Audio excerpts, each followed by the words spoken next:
एक नज़्म है पत्थर की जंजीर। कैसे छेड़ूं हाथों से मैं चीखों का ये साज, कैसे छेड़ूं हाथों से मैं चीखों का ये साज, शाही दर पर क्या अपनाऊं फरियादी अंदाज। जुम्बिश का एहसास न कोई मध्यम सी आवाज़, ठहरे लम्हे के किस्से में आखिर ना आगाज़।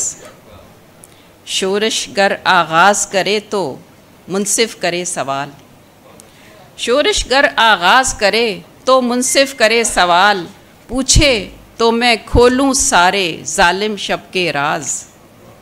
राज खुलें तो शायद अपनी खुल जाए तकदीर, लेकिन बेहिस आदिल घर में एक वही ताख़ीर। मुद्दत से है ये भी साकिन और मैं भी तस्वीर, मुनसिफ के घर पर आवेज़ां पत्थर की जंजीर।